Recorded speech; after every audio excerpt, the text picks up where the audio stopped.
Hello दोस्तों, welcome to the alpha techno education. तो today I am going to discuss the syllabus of the UPSI full syllabus discussion. So हम अब देखने जा रहे हैं यूपीएसआई का सिलेबस कि इसमें क्या क्या सिलेबस होता है, उसमें क्या क्या आता है। तो दोस्तों आपको बताते हैं कि लॉकडाउन की इस अवधि में हम यूपीएसआई के उम्मीदवारों को मुफ्त अध्ययन सामग्री प्रदान कर रहे हैं। जैसे यूपीएसआई रिलेटेड यूपीजीके का डेली पीडीएफ हम देते हैं। और जैसे कि जो मूल विधि की बुक्स हैं, जो मैं यूपी जीके की बुक्स हैं, हिंदी की बुक्स है, उसकी पीडीएफ हम आपको ई पेपर्स के जरिए या जो प्रीवियस ईयर के पेपर हैं हम आपको मेल कर देंगे।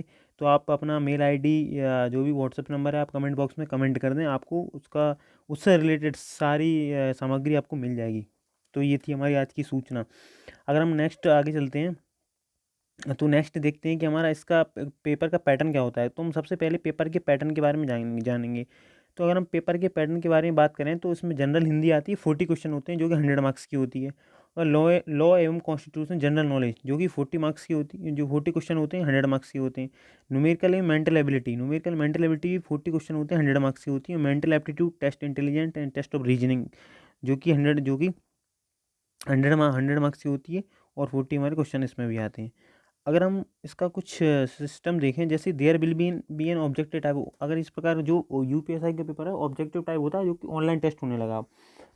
तो और इसमें ऑब्जेक्टिव टाइप ऑनलाइन टेस्ट होता है और no negative marking for any wrong answer. इसमें अगर कोई किसी क्वेश्चन ने गलत आंसर कर दिया तो उसका कोई रॉन्ग आंसर नहीं होगा। अगर हम पेपर देखा जाए तो वो हिंदी और इंग्लिश बोथ लैंग्वेज में होगा, लेकिन एक्सपेक्ट जनरल हिंदी पार्ट, अगर जनरल हिंदी का पार्ट है वो तो हिंदी में ही होगा, बकाया हमारा पेपर बाइलिंगुअल लैंग्वेज में होता है। अगर हम फोर्थ पॉइंट की बात करें तो there will be a total of 160 question. ये तो हमें सबको पता ही है कि 160 क्वेश्चन होते हैं 40 सेक्शन के। और एक क्वेश्चन सही होने पर हमें 2.5 मार्क्स मिलते हैं। अगर टेस्ट के टाइम की बात करें तो 120 मिनट होते हैं और 160 क्वेश्चन होते हैं। तो हमें जानते हैं कि इस पेपर हमें बहुत अच्छी स्पीड बना के लेके चलना है, क्योंकि अगर आपकी स्पीड नहीं होगी आपके क्वेश्चन छूट जाएंगे और उसकी मेहनत बहुत ज़्यादा हाई जाती है। इसलिए हमें जब भी प्रिपरेशन करना है एक अच्छे लेवल से, एक अच्छे बेसिस से हमें लेके चलना है। और जैसे हिंदी हुआ तुम्हारा, न्यूमेरिकल एबिलिटी हुआ और तुम्हारा रीजनिंग हुआ, इनको हमें बहुत ज़्यादा ग्रास्प बना के चलना है कि अगर यूपी जीके में अगर आईपी से हमारे एक दो क्वेश्चन गलत भी होते हैं तो हमें बहुत ज़्यादा नुकसान ना हो। तो ये सब चीज़ें लेके चलना है। तो ये भी आपने न्यूज़ हाल में सुनी ही होगी कि कैंडिडेट जो भी पहले क्या होता था, हर सेक्शन 50% मार्क्स फेच करने पड़ते थे, तभी हमें उसको क्वालिफाई माना जाता है। लेकिन जब यूपी गवर्नमेंट, जो योगी गवर्नमेंट, उन्होंने इसको चेंज किया है और उन्होंने 50% लेके 35% in each of the section would be not be eligible for this recruitment. So उन्होंने ये कहा है कि अगर 35% से, अगर आपके मार्क्स अगर 35% से आपके मार्क्स प्रत्येक सेक्शन में कम आते हैं तो आपको ओवरऑल एलिजिबल नहीं माना जाएगा। अगर इसके ऊपर आते हैं तब आपको एलिजिबल माना जाएगा। अगर हम नेक्स्ट की बात करें यूपीएसआई 2020 फिजिकल स्टैंडर्ड, अगर हम फिजिकल स्टैंडर्ड टेस्ट की बात करें तो candidate who will be qualifying the written test will be called a paper two in the physical standard. देखो जो भी, तो ये तो सबको पता है कि जो भी पेपर क्वालिफाई करते हैं उनको फिजिकल स्टैंडर्ड टेस्ट के लिए बुलाया जाता है। तो उसका फिजिकल स्टैंडर्ड टेस्ट देखते हैं कि अगर जनरल ओबीसी और एससी की बात करें तो हाइट, इसमें किसी भी कास्ट या ओबीसी या एससी के लिए ये उसकी हाइट में रिलैक्सेशन नहीं है। इसकी हाइट 168 सेंटीमीटर 169 सेंटीमीटर होना चाहिए। फीमेल की बात करें तो फीमेल की हाइट 152 सेंटीमीटर होनी चाहिए। अगर हम मेल के चेस्ट की बात करें तो 79 to 84 इसका चेस्ट होना चाहिए। अगर रनिंग की बात करें तो मेल की, अगर रनिंग की बात करें तो 4.8 किलोमीटर इन 28 मिनट में उनकी रेस होनी चाहिए और 2.4 किलोमीटर इन 16 मिनट में तुम्हारा फीमेल की रेस है। अगर एसटी की बात करें तो एसटी की हाइट में ऐसे ओबीसी और एससी में तो कोई हाइट में रिलैक्सेशन नहीं था। अगर हम एसटी की शेड्यूल ट्राइब्स की बात करें तो हाइट में 160 सेंटीमीटर, 160 तुम्हारा ये है इधर, और 147 है महिलाओं का या फीमेल्स का। अगर चेस्ट की बात करें मेल की तो 77 से 82 इसमें है। रनिंग की बात करें तो रनिंग में कोई ज़्यादा अंतर नहीं है, वही है कि 4.8 किलोमीटर इन 28 मिनट और 2.4 किलोमीटर इन 16 मिनट। अगर हम इसकी सिलेबस की बात करें तो सबसे पहले हम देखने जा रहे हैं इसका हिंदी के सिलेबस। तो हिंदी के सिलेबस में देखें तो इसमें 4 सब्जेक्ट होते हैं। हिंदी होता है तुम्हारा, एक तुम्हारा जनरल नॉलेज एंड यूपीएसआई का जो आईपीसी और सीआरपीसी जो संविधान संबंधी नियम है वो भी आते हैं। और तुम्हारा नेक्स्ट होता है न्यूमेरिकल एबिलिटी और रीजनिंग। अगर हम हिंदी के सिलेबस की बात करें तो हिंदी के सिलेबस में देखो हिंदी और अन्य भारतीय भाषाएं, हिंदी व्याकरण का मौलिक ज्ञान, हिंदी वर्णमाला, तद्भव तत्सम, पर्यायवाची विलोम शब्द, अनेकार्थक, वाक्यांशों के स्थान पर एक शब्द, समरूपी भिन्नार्थक शब्द, अशुद्ध वाक्यों को शुद्ध करना, लिंग, वचन, कारक, सर्वनाम, विशेषण, क्रिया, काल, वाच्य, अव्यय, उपसर्ग, प्रत्यय, संधि, समास, विराम चिन्ह, मुहावरे, लोकोक्तियाँ, रस, छंद, अलंकार, अपठित बोध, प्रसिद्ध कवि, लेखक, उनकी प्रसिद्ध रचनाएं, हिंदी भाषा पुरस्कार, विविध। तो हमने क्या किया है कि जो हमारा चैनल अल्फा टेक्नो एजुकेशन है उसमें हमने हिंदी के सारे लेक्चर को एक सीक्वेंस वाइज अपलोड करने जा रहे हैं। तो आप प्ले लिस्ट में जाके चेक कर सकते हैं, यूपीएसआई हिंदी के फुल सिलेबस डिस्कशन यहाँ बहुत अच्छे से, बहुत बारीकियों से चीज़ों को समझाया गया है, और हमारे प्रीवियस ईयर के एग्जाम्स के जो क्वेश्चन हैं उनको भी अच्छे से डिस्कस किया गया है। तो आपको कोई इसमें बहुत ज़्यादा बरी होने की ज़रूरत नहीं है, आप क्वेश्चन को बहुत अच्छे से समझ सकते हैं और उनको अच्छे से सॉल्व करने के लिए आपको हम उसका डेवलप कराएंगे। अगर हम नेक्स्ट उस पर चलते हैं, तो नेक्स्ट स्लाइड मेरी कह रही है कि यूपी पुलिस ऐसा ही सिलेबस में लॉ एंड कॉन्स्टिट्यूशन आता है। अगर पार्ट सेकंड की बात करें तो उसमें लॉ आता है। अगर लॉ देखा जाए तो भारतीय CrPC, Indian penal code, IPC and CrPC. तो आईपीसी होता है Indian penal code and criminal procedure code, तो सीआरपीसी और आईपीसी।